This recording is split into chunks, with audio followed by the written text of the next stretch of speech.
In a quiet Montana town, buried beneath the snow, an elderly woman was found unconscious in her own home. Her daughter-in-law said it was just an accident. But when Officer David and his German shepherd, Rex, stepped inside, the dog froze, nose pressed to the carpet, and beneath it, they found what no one wanted to see. That night, a single bark revealed the truth and proved that sometimes God sends angels with fur instead of wings. Before we begin, tell us where you're watching from. And if you believe no one, especially our elders, should suffer in silence, hit subscribe, share this story, and may God bless those who still choose to care when the world turns away. Snow drifted like dust from heaven, burying the small Montana town in silence and white.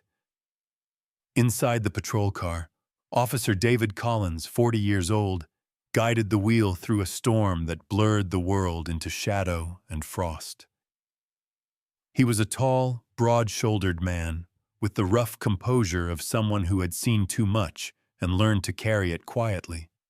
His short brown hair was streaked faintly with gray. A weak stubble lined a square jaw, hardened by years on duty.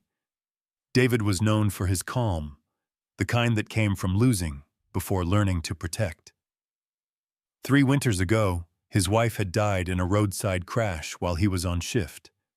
Since then, every snowstorm carried the sound of unfinished apologies.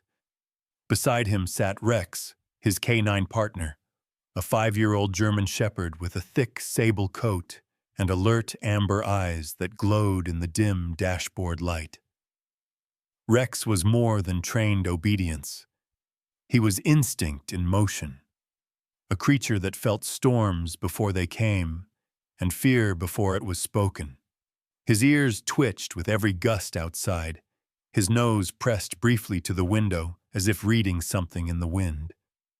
Across town, in a weather-beaten apartment complex called Willow Crest, the old pipes groaned like restless spirits. On the 9th floor, Eleanor Ward, 72, sat alone in a faded armchair near the radiator that no longer worked.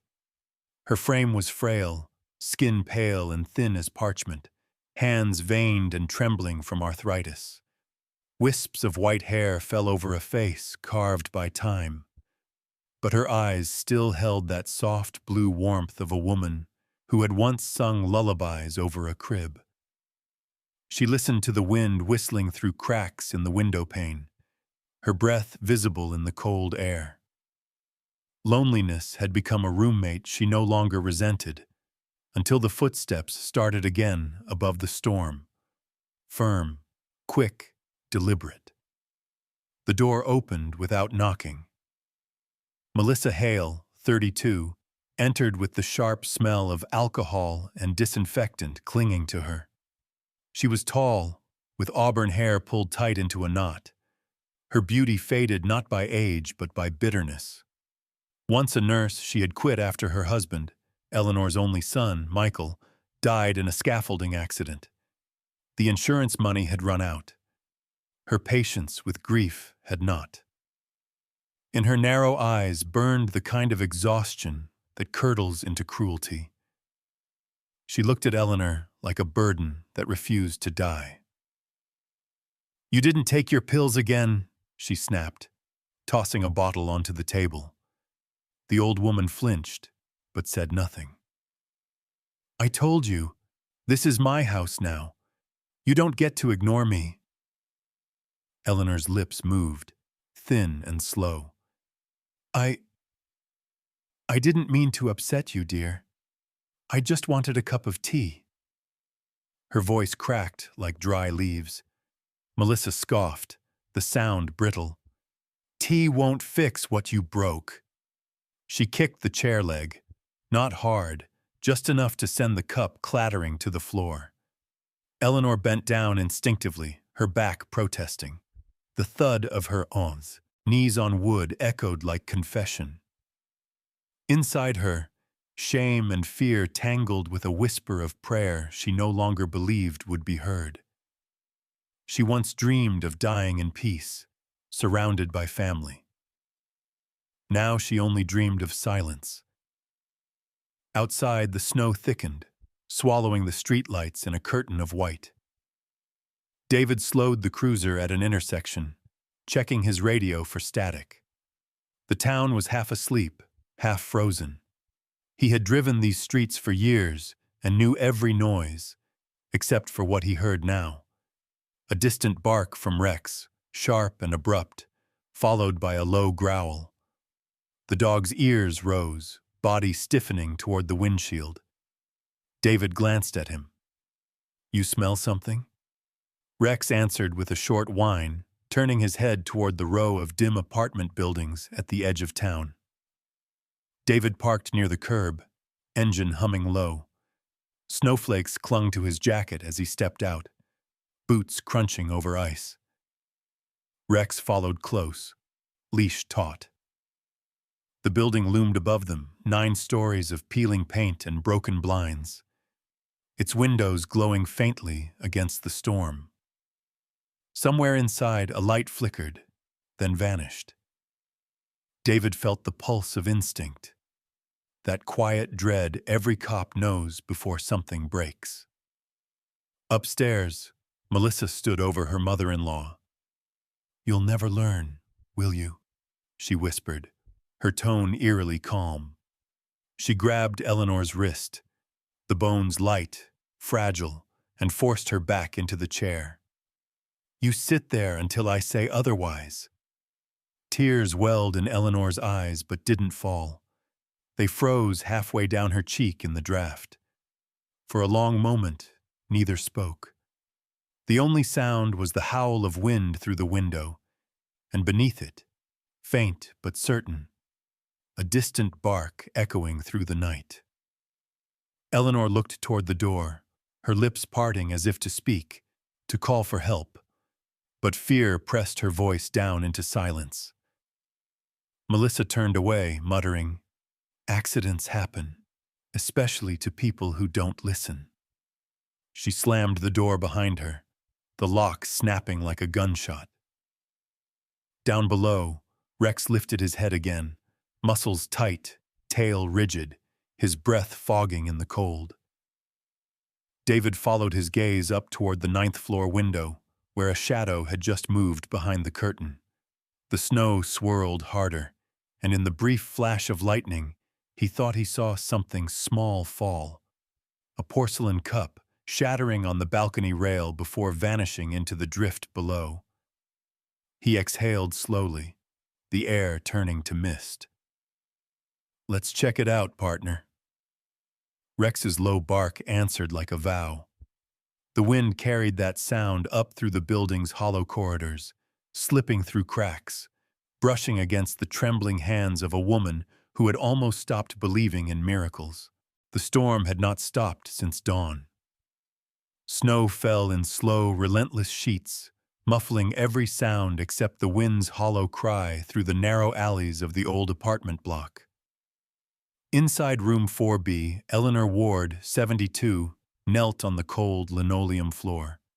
Her bones ached, her thin hands, mapped with blue veins and swollen knuckles, moved a rag back and forth across the tiles. Each movement sent a tremor through her shoulders, but she kept going. She had learned long ago that stopping invited punishment. Her daughter-in-law, Melissa Hale, stood nearby, arms folded. 32 years old, tall and sharp-boned beneath her sweater, she possessed a beauty that had hardened into severity. Her auburn hair was pulled into a tight knot. The corners of her mouth never seemed to lift. She had once been a nurse, steady, gentle, but grief had eaten the softness from her voice. Since her husband Michael's death, anger was the only thing that kept her upright. When she looked at Eleanor, she saw not a mother-in-law, but the living reminder of everything she had lost. "You eat in my house, you sleep in my house," Melissa said, her tone as cold as the floor. "So you'll work in it." The words were precise, almost rehearsed. Eleanor didn't answer. The older woman's breath came shallow, forming small clouds that hung in the air before fading. She thought of Michael, his laugh, the smell of pine from his coat, and for a second, her chest tightened with love and guilt. Maybe if I hadn't asked him to fix the roof that day. The memory was a wound that never closed. The rag slipped from her grip.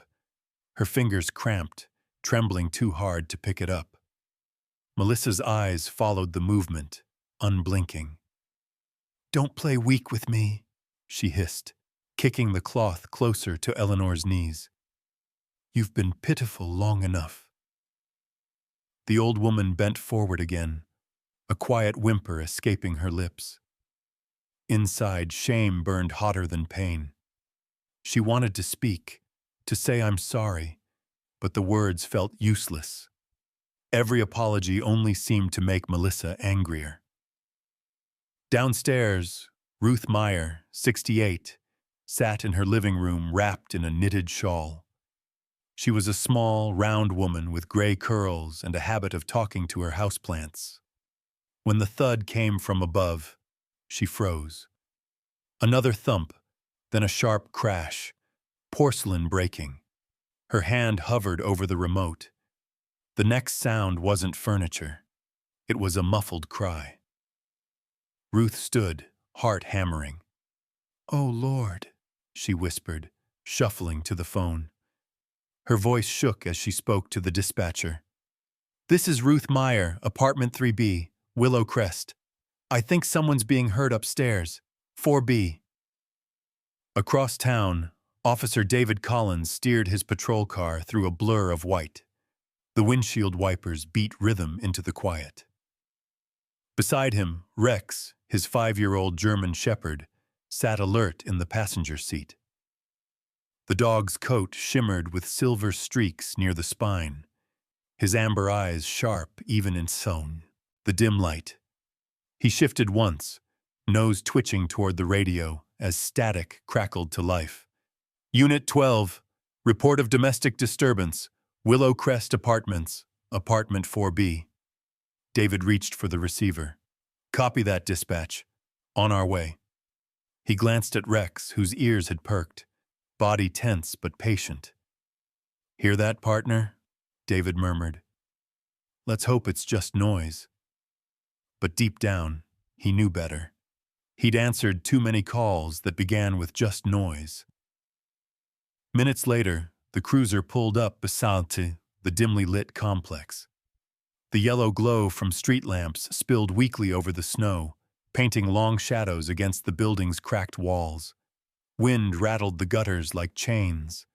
David stepped out, adjusting the collar of his heavy jacket. The air bit through his gloves. Rex followed, leash taut, paws sinking into the powder. The dog's fur bristled as his nose lifted toward the 9th floor. A low growl rumbled in his throat, soft, uncertain, but real. David squinted up at the facade. Most windows were dark, except one, a narrow slit of light behind half-closed curtains. Something flickered, a shape moving quickly, then gone. He felt the familiar tightening in his chest, a mix of focus and dread. He'd been a cop long enough to know that sometimes evil hid behind the quietest doors. "Easy, boy," he said, giving the leash a slight tug. Rex let out a short whine, eyes fixed upward. Inside, Melissa dropped the bucket she had been holding. "You're useless," she muttered. The water spread in a thin puddle across the floor. Eleanor instinctively reached for a towel, but Melissa caught her wrist. The grip was firm, almost surgical, the way a nurse might hold down a patient. "Don't bother. You'll just make it worse." Eleanor winced, the ache in her bones climbing to her chest. She wanted to scream, but fear strangled the sound before it reached her mouth. Her eyes darted toward the wall clock, past 11. Maybe, she thought, if she stayed still long enough, the night would swallow the noise. Down below, David radioed in. Unit 12 at location. Visual on the apartment. No movement outside. The reply was lost in static. The storm made communication unreliable. Rex sniffed the snow, circling once before stopping, ears pinned forward. David followed his gaze to a window where the curtain fluttered. He thought he saw an arm, a thin, trembling one. Then the light blinked out. Eleanor's heart raced. She'd seen something outside. Maybe headlights through the window, maybe a reflection, but it sparked a desperate thought. Someone's there. Her lips moved silently. Please, God, let them hear me. Melissa stood by the sink, washing her hands as if cleansing herself of whatever she'd just done. She glanced at the old woman with a detached calm that frightened more than shouting. Go to bed, she said flatly. And remember, if you fall again, no one's coming to save you. Eleanor nodded, though her knees trembled so violently she could barely stand. As Melissa left the room, the old woman pressed her palm to her chest, feeling the irregular beat. Her mind drifted to Michael's smile, to the day he'd brought her roses after his father's funeral, promising he'd always protect her. The promise had died with Hichimra, and all she had left was the hope that someone else might hear her silence. Outside, Rex gave a single bark, sharp, decisive. David's pulse quickened. He looked up again, watching as the light returned for a brief moment before vanishing completely. The dog's tail stiffened, his entire frame quivering with focus. Okay, David whispered, more to himself than to Rex. We're going in. The wind howled around them, carrying with it the faint echo of a cry that no one else would ever have noticed, except a dog trained to find the lost. The storm had softened into a gray hush, the kind that made every sound inside the old apartment building seem too loud, too human. Snow clung to the cracked window panes, melting slowly under the dull glow of streetlights. Officer David Collins, 40 years old, stood outside apartment 4B with his K9 partner Rex, a 5-year-old German shepherd whose thick sable coat was dusted with snow. David's breath fogged against the corridor air as he raised his gloved hand and knocked. He was a tall man with a lean, powerful build and the calm presence of someone who had faced chaos and learned to hold it quietly. Beneath the brim of his cap, his eyes, gray-blue, sharp but tired, studied the door. He'd seen homes like this before, silence that pressed too long against the walls, the faint chemical scent of bleach hiding something worse, the ache in his shoulder, a remnant from an old on-duty accident, pulsed with the same steady rhythm as his unease. Rex's ears flicked, his nose lifted, muscles tight under the harness. The door opened. Melissa Hale, 32, appeared in the doorway. Her auburn hair was pinned neatly at the back of her head, and her pale skin looked stretched thin under the yellow light. She wore a gray sweater, pearl earrings, and a brittle smile that didn't quite fit her face. Her voice came smooth, almost rehearsed. "Oh, officer, I'm sorry for the noise. My mother-in-law dropped something again. She's old, clumsy. Everything's fine." Her tone carried a brittle charm, the kind used to sell a lie politely. David nodded slightly, but didn't speak. His gaze swept the apartment. The living room was strangely orderly, too much so. Cushions lined perfectly, floor shining with the sharp scent of disinfectant. No clutter, no trace of warmth, only a faint metallic smell that crawled beneath the bleach. He'd learned to recognize that smell. Blood washed too quickly still left a whisper behind. He glanced down at Rex, who had lowered his head, nostrils flaring. The dog's tail stiffened, his body frozen, amber eyes locked toward the hallway on the right, where a closed door waited. Melissa noticed and stepped subtly sideways, blocking the view. "He's a beautiful animal," she said lightly, voice trembling just enough to sound practiced. "You train him yourself?" David's voice was calm, even. "Department dog. He's trained to alert to distress, or the scent of injury." He didn't move closer, but his words were a test.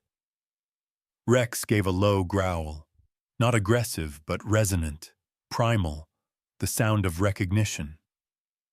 The woman's hand tightened on the doorknob. "There's nothing to worry about," she said, the smile faltering at the edges. "My mother-in-law just fell. I helped her up. She's resting now." Her pupils dilated slightly. The pulse at her throat fluttered. David caught every micro-shift. The way guilt bends posture. The way fear tries to hide behind grace. He tilted his head, his tone almost gentle. "Mind if I take a quick look? Just to make sure she's okay." Melissa's laugh cracked like glass. "That's really not necessary. She hates strangers." Behind her, Rex moved forward half a step, sniffing the air. His body leaned, muscles coiling. The smell was stronger now. Iron, sweat, bleach. The dog's instincts outweighed the leash. A short, sharp bark broke the silence. Melissa flinched. "Control your animal!" she snapped. But the words came too late. David had already seen it. A thin smear of red under the hallway baseboard. Quickly wiped, but not gone. He reached for the doorframe, pushing slightly as Rex's growl deepened. "Ma'am," he said softly, "step aside." Melissa's composure cracked fully.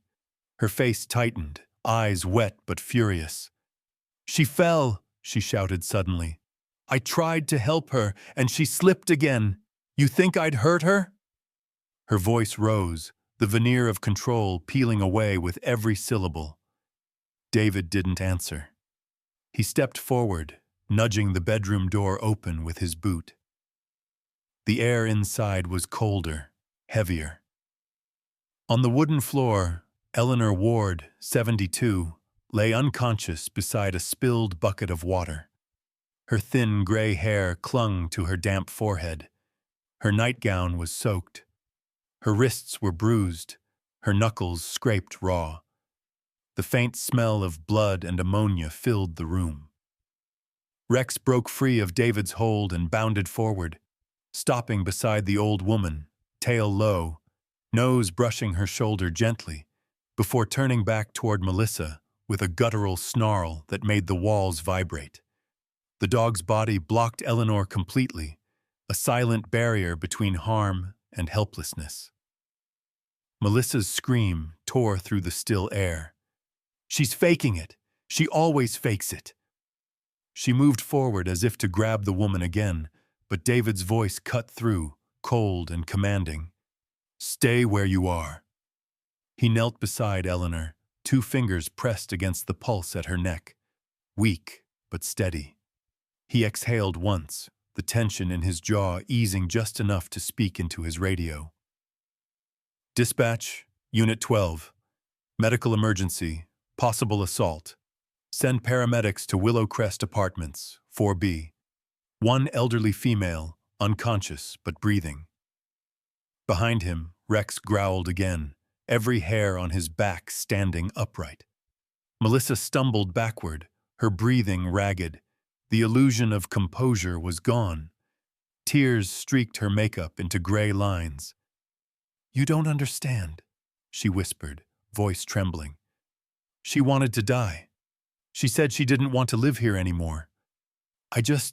Her words faltered as the weight of the scene pressed in. The sound of sirens faint in the distance, the low protective rumble of the dog. the officer's silent stare that had heard every excuse before. David rose slowly, eyes hard as winter steel. "Then you should have called for help," he said. Rex's bark cut through her sob as if punctuating the truth. Outside the Chamun, snow kept falling, soft, endless, indifferent. But inside the small apartment, something had cracked open. The silence that had covered months of cruelty was broken at last, by the sound of a door forced open, a dog's growl, and the faintest breath of a woman who had refused to vanish quietly. The morning broke pale and cold, a thin veil of snow covering the streets of Willow Crest like a shroud. Inside St. Mary's Hospital, the world was quieter. White walls, soft beeps, and the steady hum of radiators fighting winter's chill. Eleanor Ward, 72, lay in a hospital bed, her skin fragile and thin like parchment. Her gray hair fanned across the pillow, and a band of faint bruises marked her wrists and arms, evidence that spoke louder than words. Her eyelids fluttered as the scent of antiseptic reached her, and when she opened her eyes, the room was bathed in the dim blue of dawn. At the foot of her bed sat Rex, the German shepherd who had found her. His sable coat was brushed clean, his amber eyes half closed in quiet vigilance. Beside him stood Officer David Collins, still in uniform, his frame tall and steady, though fatigue drew shadows beneath his gray-blue eyes. He had spent the night in the hallway, refusing to leave until the doctors said she would live. When Eleanor's gaze met his, her lips trembled. "You came back," she whispered, voice thin as thread. David stepped closer, his boots silent on the linoleum. "You're safe now, ma'am. Rest easy." She looked toward Rex and managed a fragile smile. "If that dog hadn't barked," her eyes filled with tears, "I would have died in silence." Her hand reached out, trembling, and brushed against Rex's head. The dog shifted slightly, pressing closer to her touch, his breath warm and steady. At the doorway, Dr. Nina Hart, a woman in her late 40s with dark hair streaked with silver, adjusted her stethoscope and entered quietly. Her posture was calm, the kind that carried years of compassion hardened by routine tragedy. "Mrs. Ward," she said gently, checking the IV line. "You're lucky. You've got bruises old and new, some months apart. It's clear this wasn't the first time."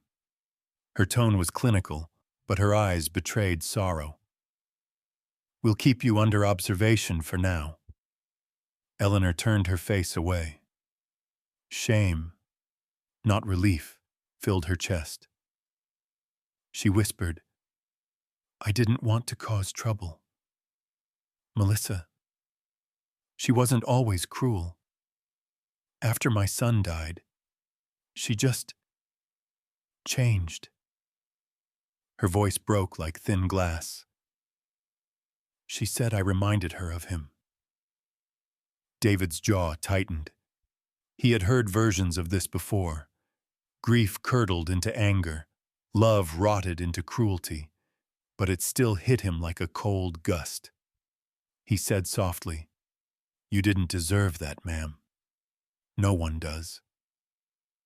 Moments later, the door opened, and Ruth Meyer, Eleanor's downstairs neighbor, entered hesitantly.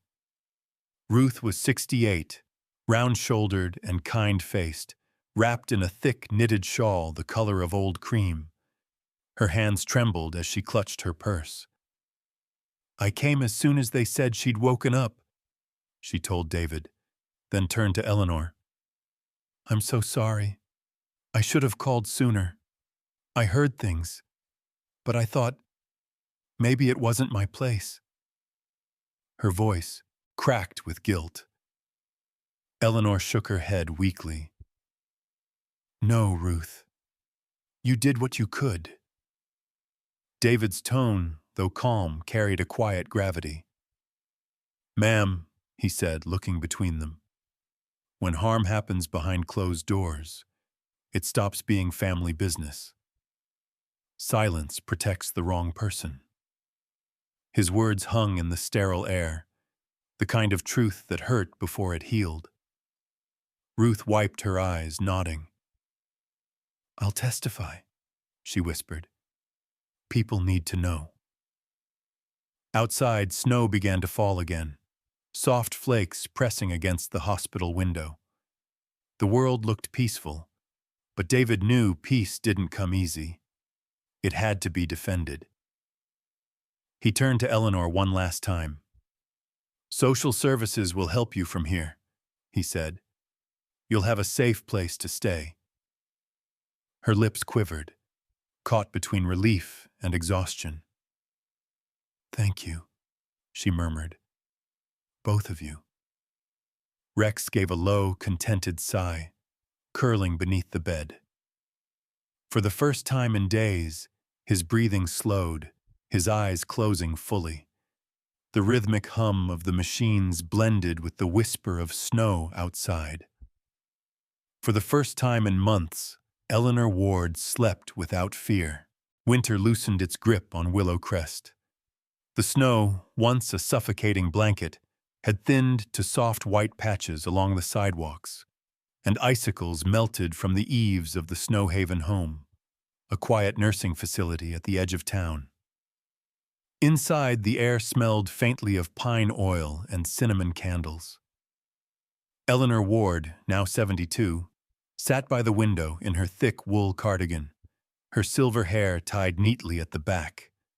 The years of fear had carved fine lines around her eyes, but in this morning light, they looked more like rivers of survival than age. The forest stretched beyond the frosted glass, and she could hear the faint call of a crow echoing somewhere above the thawing woods. For the first time in many months, her hands did not tremble. Every week, like clockwork, Officer David Collins came to visit. He was a man shaped by quiet duty, tall, broad-shouldered, with short brown hair streaked lightly with gray. His uniform was replaced today by a worn brown jacket and wool scarf, but the calm in his gray-blue eyes hadn't changed. Walking beside him was Rex, the 5-year-old German shepherd who had once barked against the storm and saved a life. His coat gleamed under the morning light, his gait steady but relaxed, as though the world no longer demanded constant vigilance. When they entered the room, Eleanor smiled, a true, unguarded smile that softened the thinness of her cheeks. "David," she greeted, her voice a mix of warmth and fragility. "You made it through the slush again." He chuckled, setting down a small brown paper bag on her bedside table. Couldn't let Rex miss his favorite patient. Rex walked forward, head tilted, and gently rested his chin on Eleanor's lap. She stroked his fur, feeling the soft rise and fall of his breathing. "You remember me, don't you?" she whispered. His tail thumped once against the floor in answer. David pulled up a chair and sat near her, his hands clasped loosely between his knees. "How's the place treating you?" he asked. Eleanor looked around, the sun filtering through the lace curtains, the faint laughter of nurses down the corridor, the warm hum of life that felt nothing like the cold apartment she had escaped. "It's quiet," she said softly. "Peaceful. Sometimes that feels like a miracle." Her gaze drifted to the framed photograph on the windowsill. A young man in his 30s, smiling in a mechanic's uniform. Her son. The one she had lost. She hesitated before speaking again. "Do you think people like Melissa ever find peace?" Her tone wasn't bitter, only weary. David took a moment before replying, his thumb brushing the edge of his coffee cup. I think some do, he said finally, but it's not ours to make them. We can only make sure they don't destroy anyone else on the way. Eleanor nodded, tears glistening but unshed. She reached for the drawer beside her bed and pulled out a small tin box. Inside, wrapped in tissue paper, was a single biscuit, handmade, uneven at the edges. I saved this for him, she said, breaking it gently in half. The good boy deserves it. She placed the piece in front of Rex, who sniffed it politely before eating with careful bites. God sent you, didn't he? She whispered, voice trembling but filled with reverence. Not just to catch criminals, but to save an old soul like me. David smiled faintly, sunlight catching the edge of his lashes. He didn't speak, but the warmth in his expression said more than words. Outside, the last of the snow melted into rivulets that wound their way through the grass, glittering like liquid glass. A new season had come, not one of forgetting, but of forgiveness. Rex lay down by the window, his head resting near Eleanor's slippered feet. The wind carried the faint scent of thawing pine and the sound of a church bell in the distance. For the first time since the long, cold night that nearly took her, Eleanor closed her eyes without fear. David stood, adjusted his scarf, and whispered, "We'll see you next Sunday." She smiled without opening her eyes. "I'll be here. Tell Rex not to be late." As he and Rex stepped back into the bright afternoon, the puddles on the walkway reflected the blue of a clearing sky. The snow was gone. The world, it seemed, had chosen mercy again. Sometimes, miracles don't arrive with thunder or light. They come quietly, in the shape of a loyal friend, a stranger's kindness, or the warmth that survives even the coldest winters. Ethan and Ranger's story isn't just about reunion. It's about redemption, about how God finds ways to remind us that no one is ever truly lost. Even in the darkest storms, His hand guides the broken home again. If you've ever loved deeply, lost something precious, or waited for a sign that faith still lives in this world, this story is your reminder. Miracles still happen. They may not look like what we expect, but they are there, in loyalty, in forgiveness, and in every act of love that refuses to die. May God bless everyone watching this story. May He keep you warm in the winters of your own life and remind you, you are never walking alone. If this story touched your heart, share it with someone who needs hope today. Leave a comment, subscribe for more stories of faith and second chances, and let's keep spreading God's light, one story, one soul at a time.